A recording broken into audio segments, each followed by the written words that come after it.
Welcome into the Vitality Handbook. My name is Yao A. Owusu Jr., your resident Vitality Consultant. I have to my left Nicholas Lopez Jr. and to my right, Time out. Andre. Time out. What happened? You know what time it is? Season 3. We are back at it. We're talking about conversation on recovery. That is our fourth pillar in our 5-pillar system: mindset, sleep, nutrition. Last week, recovery. That's today, and exercise. Let's get into it, fellas.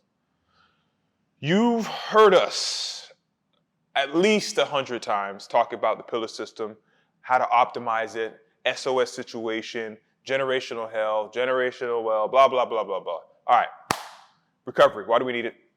Why is it important? Why does it matter to you? Why does it matter to your clients? Why does it matter to corporations? Why does it matter that people have to recover from all of the stimulus that they are taking in or not taking in? What is recovery about in the physical state?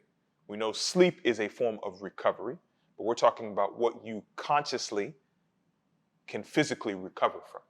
So sleep would be subconscious or unconsciousness, depending if you blacked out or if you did it through the proper pathways. But we're talking about what can you physically do while you're completely conscious to help yourself recover.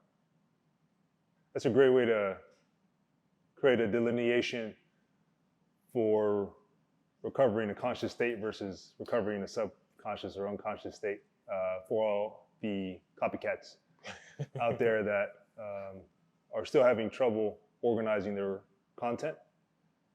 So actually, that's the first time. That's actually a good job with that. Thank you, sir. Yao is our head of talent development and program development. In summary, he's an educator, right? So we're all kind of educators as coaches, but he's obviously the head educator in that sense, okay, in that world. So I think that was a great delineation. That actually makes a lot of sense. So in the conscious realm, I heard what stood out to me is you mentioned people, why do people have to, or why do people kind of, why is it important? Right. And I believe it is not something of importance. It's a non-negotiable. It's like whether your body will recover whether you want to or not. And if your body and brain and spirit and et cetera feels like it's not getting what it needs to recover from what we recommend in all our episodes and on all our pillars, then it will start to sacrifice what is necessary in order to recover.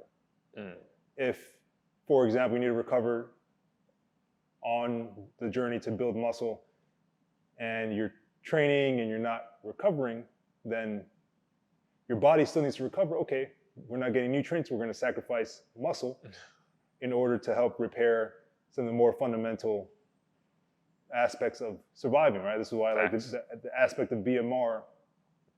Everybody talks about BMR and your basal metabolic rate. There's a reason why it increases as you become more in shape or more, right? Someone who's completely out of shape, how much they burn at rest is different than someone who has more muscle, has more performance. I like that take. Right? And so there's a reason for that. It's because your body is demanding more. Whether you like it or not, that's just what comes with it. So I feel like this framing is just a reminder that your body's going to recover whether you like it or not. And if you don't give it what it needs, it's going to use probably what you want, which is the creative expression, whether that's sexuality, whether that's movement, whether that's thinking. It's going to use your thinking ability. It's going to use your ability to reproduce, if you want to think about it like that. It's going to use your ability to build. It's going to take those same building blocks that you need to create those. It's going to take it away. Facts. So that what? So that your heart has enough to function, so that your connective tissue, so that your liver, that your kidney, your brain, your neurological system, your lymphatic system, your arteries, all these things that need fuel. For sure. I mean, that's a great way to look at it. I'm looking at it like this, piggybacking off of that. I say that your body wants to try and heal from whatever trauma. You might see it as recovery, but you're not really recovered or rejuvenated. So if you don't do the things that we're saying or follow a system that's going to help you feel rejuvenated. Let me use a different term here. True recovery is true rejuvenation. And if you have not felt rejuvenated, right, going to a spa or going on a vacation, or you should feel like you've hit the reset button, like we talked about when sleep. Sleep should be another reset button, but an unconscious one or a subconscious one, right? For you to store energy, for you to store memory, for you to da-da-da-da. Yeah, yeah. You know what I'm saying? So I look at it like this. If you want to really have or feel the sense of full physical recovery, you need to rejuvenate. That means your body needs to heal. And if you don't give it time to rest, to allow it to heal, you might feel like you're getting recovered because you're no longer in that deep pain or whatnot, but your body is not fully rejuvenated. So that means you're continually tearing it down. If you don't actually start healing, lift weights, I tore some muscle in order to rebuild stronger, I need to properly heal. No, I do another chest day because I'm taking that gummy juice. Your body will take note and something will happen tragically. Whether it's a tear, whether it's you catch every flu, whether you catch, something that we won't say right now, right? Whatever your immune system is going to be down, right? So you can't heal. And we have to understand, like, you really want to rejuvenate your immune system. That's what you really want to help recover, because your immune system is the gateway to all healing. If you have a cold and you have a strong immune system, your body's is gonna fight that cold and you won't be sick for that long, right? If you train hard and you, I'm gonna be really, really sore, and your immune system, your gut health, your microbiome, all the things that are gonna help your platelets and blood and all that stuff has to pass through your immune system, then you're gonna be able to recover. So I would say, I like the healing. You need to heal from whatever trauma that you've been through, whether mental, and now we're talking about the physical aspect. So yes, your body's going to want to recover, but it might not recover because it's not properly healing. You might think, oh man, I rested, I'm good, I'm ready to go again. And then pop, pop, pop, pop, pop, oh, ow, David Chappelle, ow. So you have to really think about that. Healing your body. It's not that you're sick, it's just that you want to heal so you can rejuvenate to do it again. Rejuvenate to do it again. And that's what I think of as physical recovering, as full rejuvenation, hitting that reset button, and healing yourself from whatever you did. So what do you think, Dre, as far as I'll just sum it up. Basically, do you guys want to be in catabolic mode or you want to be in anabolic mode? Please go in. Right? So catabolic is basically your muscle is eating at itself, right? So it's deteriorating. You're not building anything. And if you're in that catabolic mode, that's where he says the immune system, all that stuff, that's where you can probably most likely eventually feel sick or get sick. Like that happens. I'm pretty sure we've all done it. We worked out hard. I would say that a protein shake right after or a meal, whatever your choice is, right? If you didn't eat that meal, and you'll notice your body temperature drop as well. If you didn't eat anything, you didn't take anything, no carbohydrates, you'll notice you'll start to get cold. Temperature regulation. Yeah, so all that stuff. You want to, like you said, being conscious and being aware. If you guys been around me, I'm like, you had your water yet?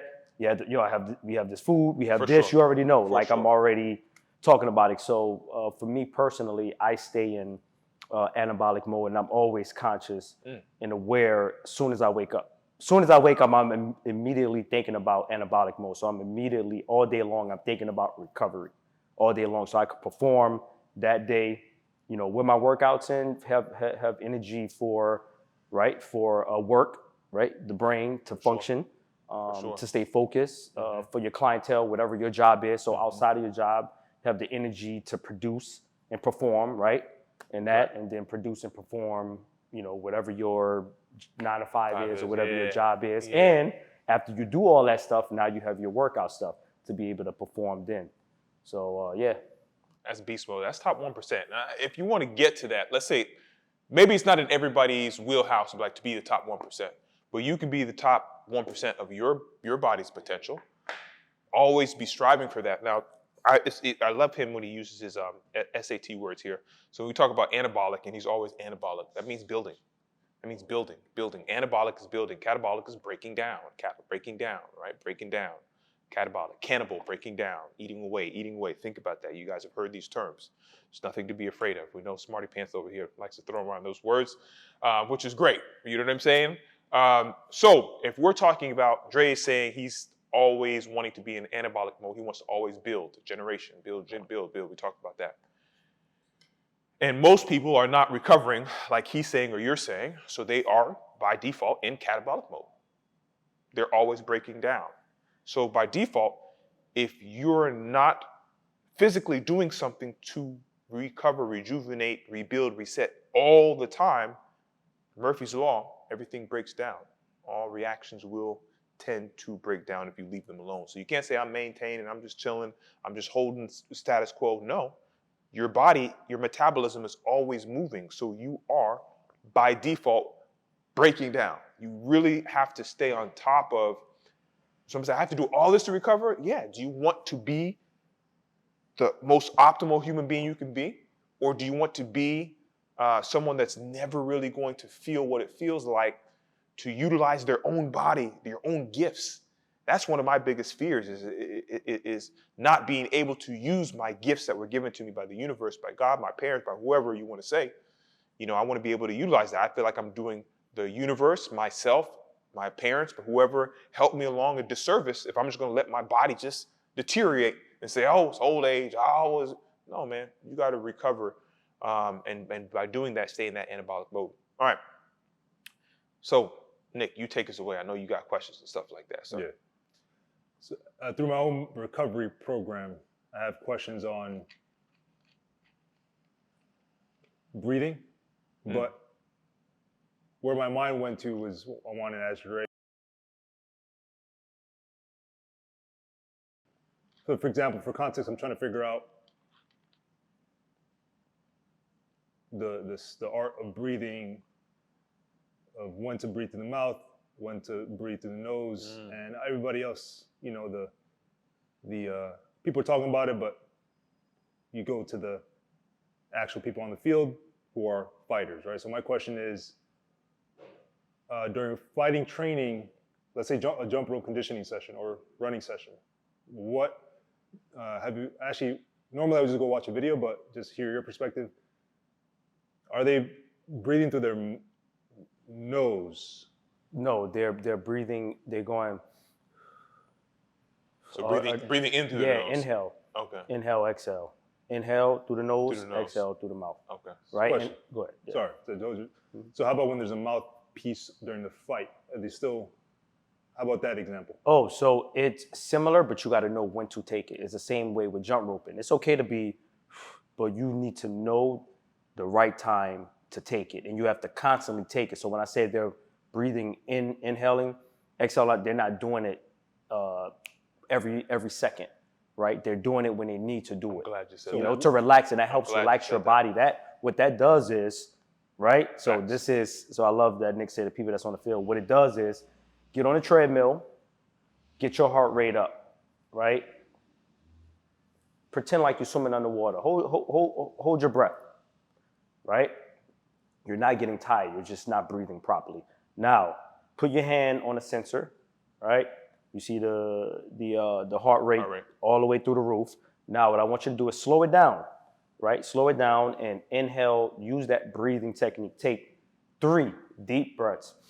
Inhale, exhale. Take 3 of them. Now just relax your body and think about nothing. Watch how that heart rate drop 100%. Immediately and at a rapid pace. I agree.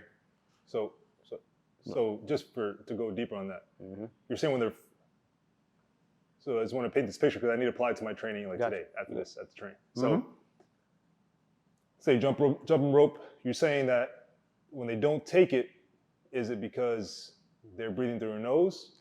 They're just like relaxed. They're in the I'm zone. here jumping. Yeah. It's when are they breathing through their nose only? Once you start to feel the fatigue. That's once you start to feel that fatigue and you know you need that air to recover. It's a recovery. So the heart rate, you get the heart rate sky high. What do you say? Okay, let's sprint, recover, walk. It's the same thing. You're trying to get the heart rate down. Interesting. So I want to hear, Yao, your perspective from the track and field and football world. Same. It's the same. On the line, Okay, they hear the gunshot with that type of intensity that people on the field don't actually know. Maybe they watch it, but just like I've only experienced it through you indirectly, a little bit when I was sparring and doing fighting conditioning. But on the track, on these D1 athletes, what was the what's the breathing like? Are you? Or, Yeah. So and I don't want to say never. Anything is possible, but you really never want to breathe with your pattern. You should not be. Your body sees that as hyperventilating. So this is what Dre is saying. If you've never been in a fight,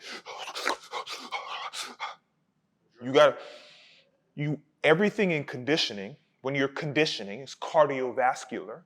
You have to slow your heart rate down. There is a direct correlation with cardiovascular, output, right? Peripheral heart rate. Okay, all these fancy science terms, right? You have your walls that blood goes through, right? So whether it's an artery where the blood goes through or vein that it comes back. And then as the blood comes through there, oxygen has to be there and it puts pressure on the walls. The more pressure you have on the walls, right, the more you can kind of flow things to come through. If it's dilated, you can't have a lot of blood flow to go through. That's bad circulation. So you need to relax to dilate so blood can come through. Do you see what I'm saying? So when people take that or that, they're opening everything. Their eyes open, they're dilated. When you get that caffeine, you're taking in a lot of oxygen, but when you do the caffeine, it spikes it unnaturally. What Dre's saying is you're breathing, you can get the same high that you get from caffeine or any type of drugs through breathing.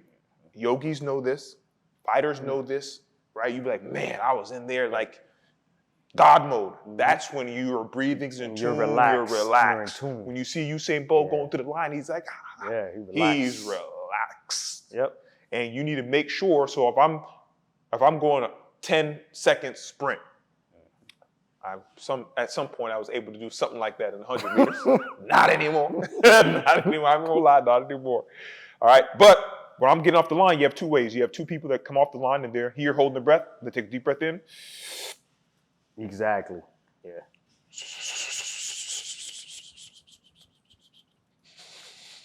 Yeah, you got to know. Yeah, you have to. It's timing. Done.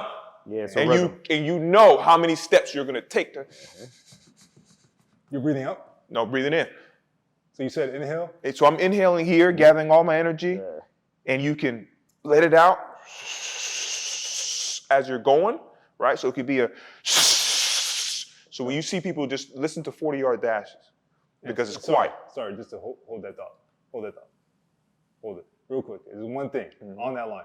When you're exhaling real quick, continue that story, but when you're doing that exhale, you're locking your ribs in, right? Like you're using your ribs, right? Well, so yes, you're not just using your diaphragm, using your muscles. Yes, right? So you can have diaphragm breathing. A singer takes air, big gut, like bigger singers, right? Exactly. Big gut. Okay? So I'll tell you. You can take in air from there, but if you're cardiovascular wise, you want this engaged so your lungs can do that action.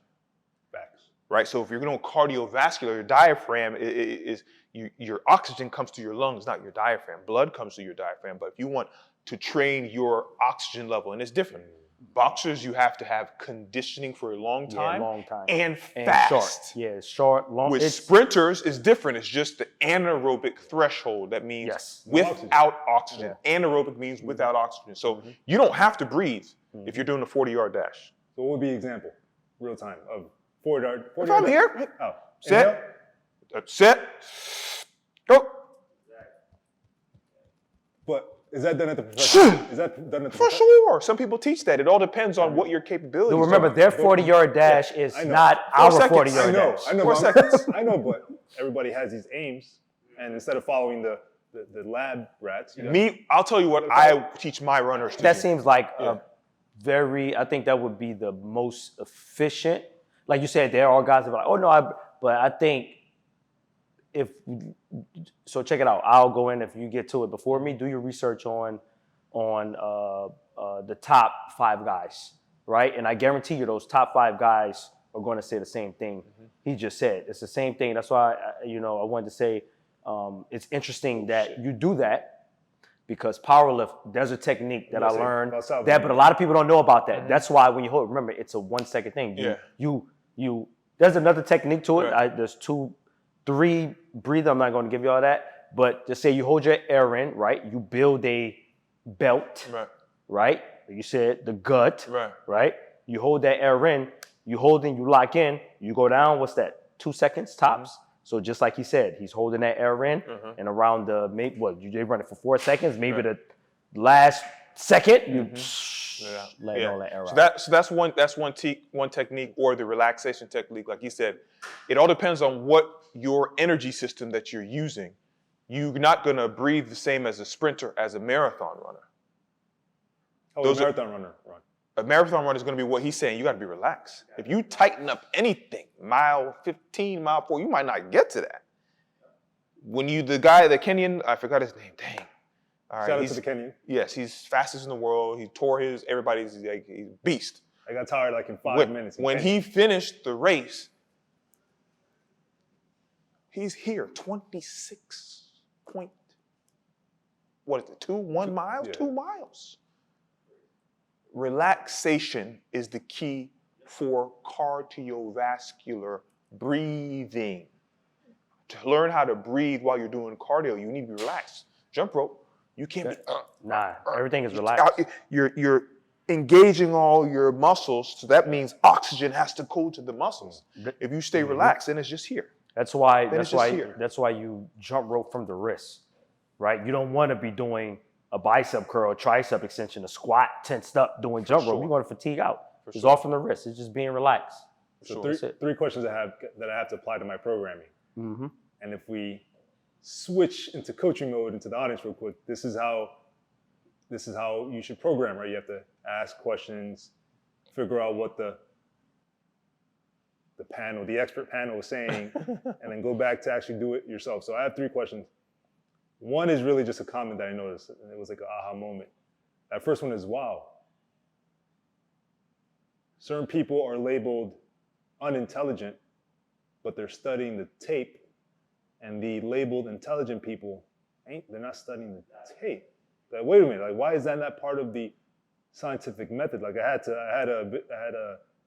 think about this all the time, so this is my life. So I had a vision of like just the elements of the scientific method, and I was okay, observation. Like, okay, it's just what are you actually seeing? It's not rocket science. But you got the that's eye. what I'm saying, it's not rocket. It's like, what do you see? I'm like, that's the eye with the rocket with the PC. Exactly. Yo, that's hard. Do you have the vision? Which is weird. I'm like, why they're not studying? Because yes, there is a gift, and people are big on analytics, and you have the eye test, right?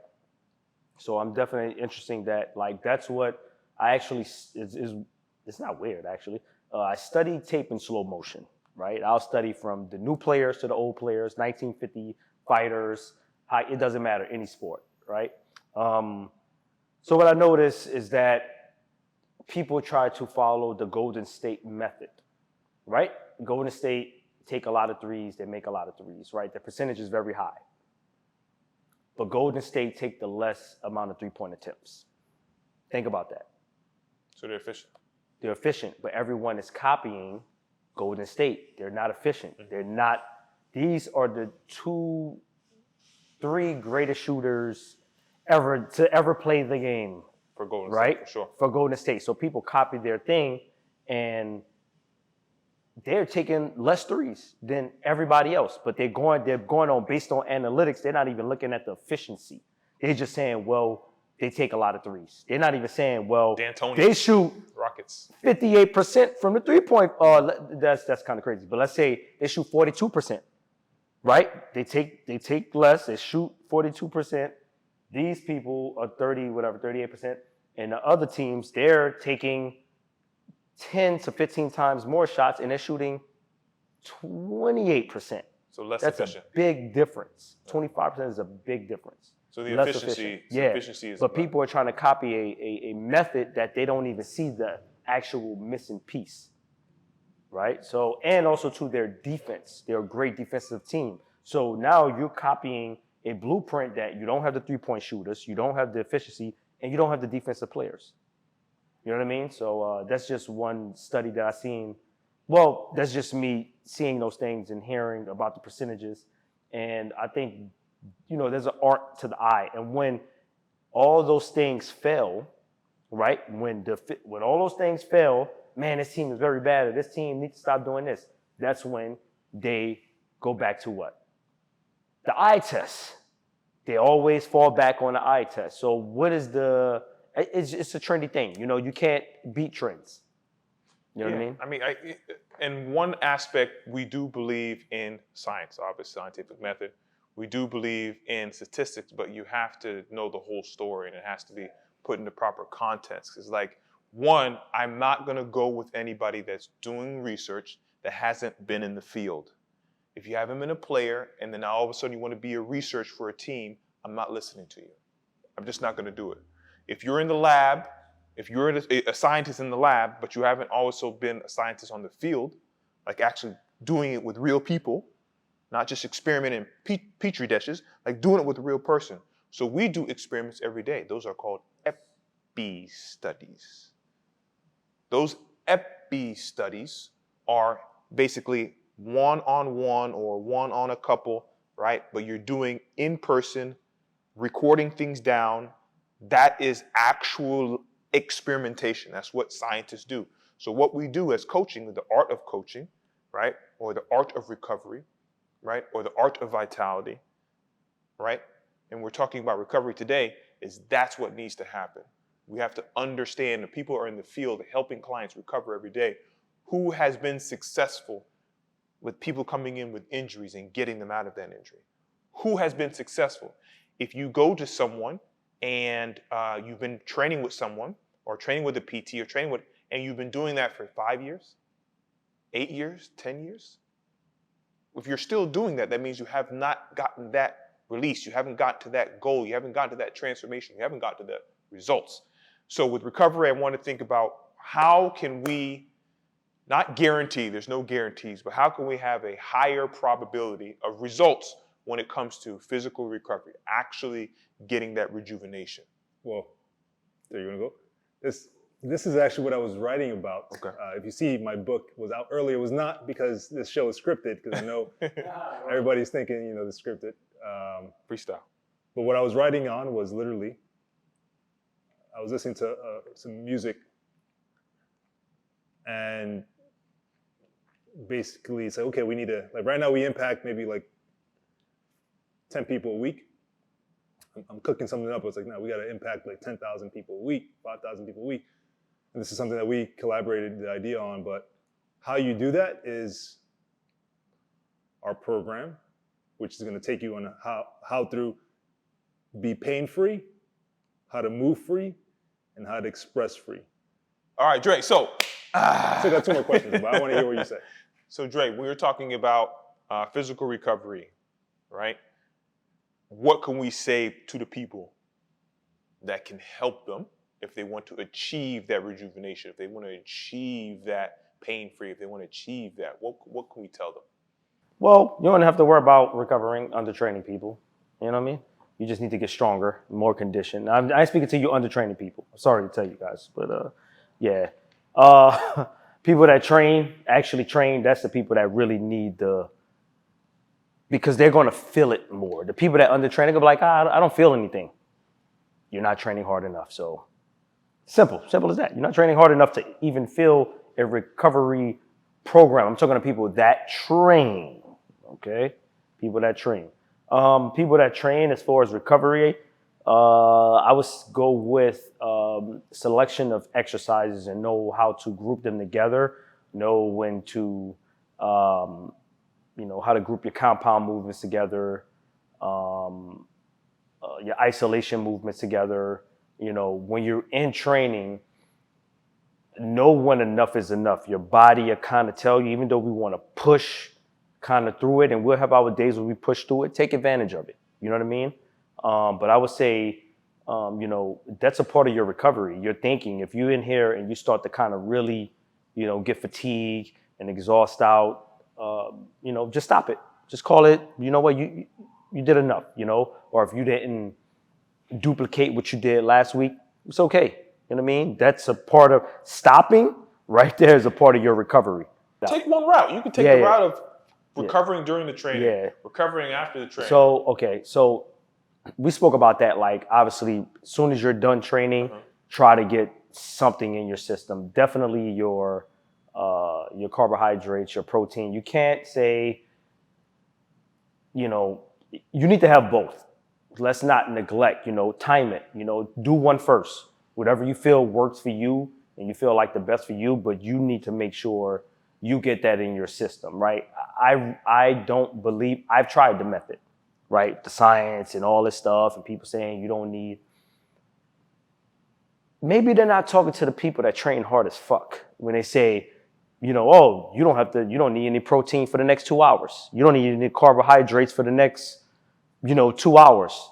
You obviously not talking to people that train hard as hell. You need to get something in your body immediately to do what?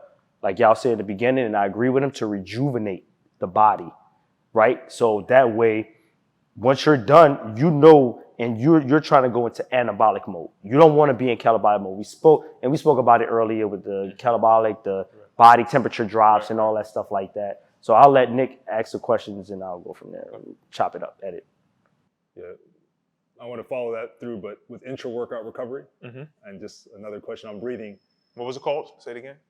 Intra-workout. So during the workout. Yeah, it's pre-workout, intra-workout, post-workout. I feel like we started this off with things that breathing can be related to all three, right? But I'm talking about the intra. I have questions about intra because I'm about to work out. Okay. So my question to y'all is,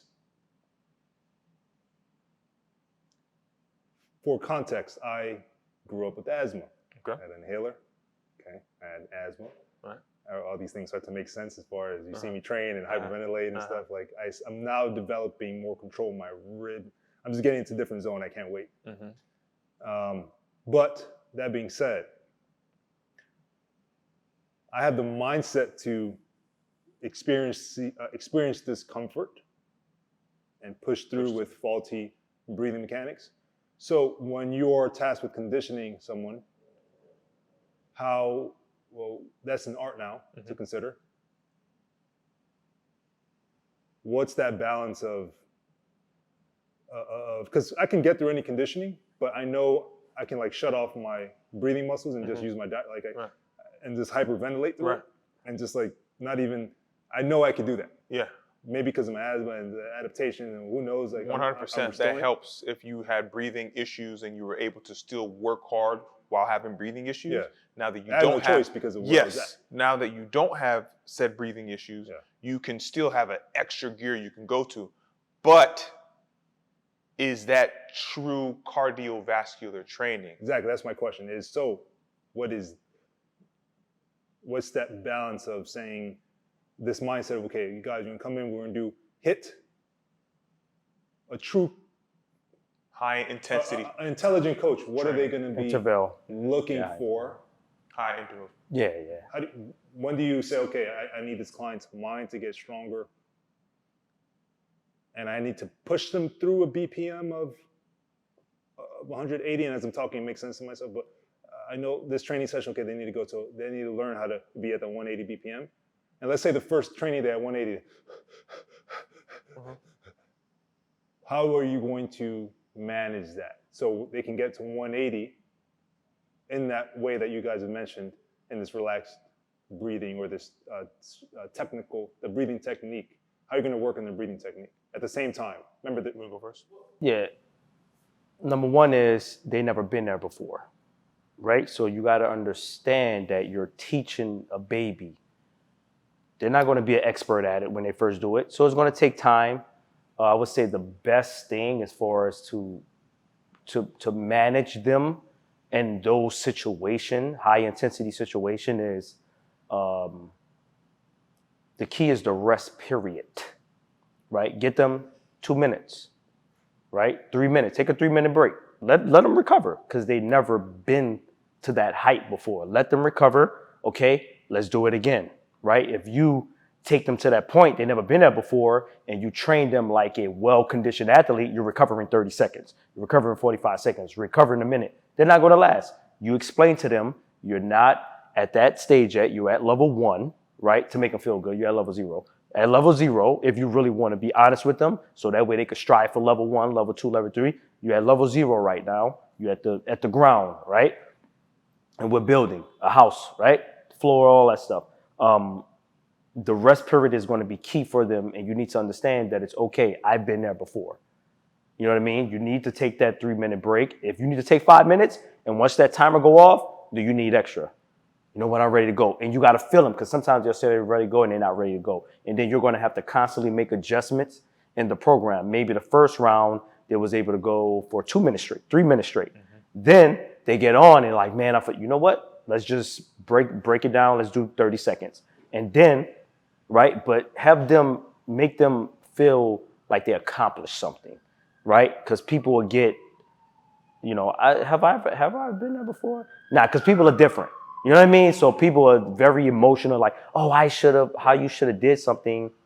So you're telling me a baby should be able to run a marathon right out the womb. So you're just like a baby out the womb. So you need to, it's so much art in that as far as being emotional, having empathy, but still hard on them. You don't want to be too soft on them, because now they're going to take advantage of you. You know what I mean? No, it's just a fact. They'll take advantage of you. You know what I mean? So I would say that it's mostly like, you know, making adjustments during, even though the program say this, and we've all done and made adjustments to our program. Better. Right? You better. Better. Exactly. You better. So just make the adjustments during the program and make sure, you know, you write it down, take photos, have photos, write it down, and then, you know what? We attack this next week. Give them a full week break to think about it, and for them to come in and be like, yeah, I want to attack it. I'm ready. I'm ready to do better. Right? And then once you do that, then you say, okay, last week, first round you did 3, whatever it is, right? 3 minutes, right? Second round you did 25 seconds. You only lasted 25 seconds. And you kind of like take note and show them, oh, this time you lasted an extra 5 seconds. That's progress, right? So we'll cut it there. Yeah, man, I like that. I'll piggyback off of that. I mean, the best thing I would say is how to train that person to breathe. One, we need to assess them first. We need to assess to see, can they breathe? So when babies are born, I'm not sure if you know this, you can Google it if you don't think I'm saying the truth, right? Because I just had a baby. Yo, we about to put that. We about to put the doctor suit on y'all, yo. Y'all about to start wearing doctor suits, yo, and glasses. My wife is a physician. I am not a physician. I'm not giving medical advice. Dr. Yao. Right? I'm not a real doctor. Doctor. Your pops was a doctor. Right? My dad was a doctor. Okay, your wife is a doctor. He's around My it. sister was a doctor. Yeah, he's around it. For sure. Pretty sure he read some stuff on it. Interesting. Through diffusion. Yeah, he just didn't take the test. That's all. That's all. I look at it this way: keeping someone well than treating someone that's sick is a much better way to do things, in my opinion. Just stop them from getting. The best way to cure cancer is stop them from getting cancer in the first place. That's not controversial. That's not controversial. Do whatever you can to stop a disease from happening. That's called change your lifestyle. All right. So when we're talking about teaching someone how to breathe, well, my son, I'm looking at him like, okay, his nose is running. You learn how to breathe through your mouth first. You learn how to breathe through your mouth first. The most innate thing to do is to be a mouth breather. Babies can't breathe through their nose for months. So if they have a cold or something like that, you can't have the pacifier in their mouth. Yeah, they'll spit it out. They'll spit it out because they have to breathe through. Do you see what I'm saying? So I didn't know that at all. My wife had to tell me. She's OBGYN. I didn't know that. All right. So now, are they a mouth breather or a chest breather? Do they know how to breathe through their lungs? Take a deep breath. Is your serratus expanding, right? Serratus is those things that you think are rib cage on those muscular people. Those are muscles that come off your ribs. Can you breathe? Can you do that motion? If you can't, you need physical recovery to massage, to stretch, to make sure you have access. That's number one. Before I even have you do anything, can you breathe? Breathe. Lay on the ground. Can you expand your diaphragm? Can you breathe through your diaphragm? Can you breathe through your lungs? Okay. Teach them how to do that first. Once they learn how to do that, then do exactly what Dre said. Once you start conditioning them, you have to see if they're a mouth breather, if they're a nose breather. There's certain times that you want to breathe through your nose. If you have long form conditioning, you want to slow your heart rate down. The best way to slow your heart rate down, 3, 2, 1. 3, 2, 1. Those 3 breaths. Everyone knows in yoga, this is no rocket science here. So I would say teach them that first, the fundamentals. Do you know how to breathe? You can't teach someone how to be better at cardiovascular work if they don't know how to breathe first, right? And then what are they trying to achieve? Are they trying to be a marathon runner? All right, that's a different type of anaerobic threshold conditioning that you have to take. Are they going to be a power lifter, 1 to 2 second burst?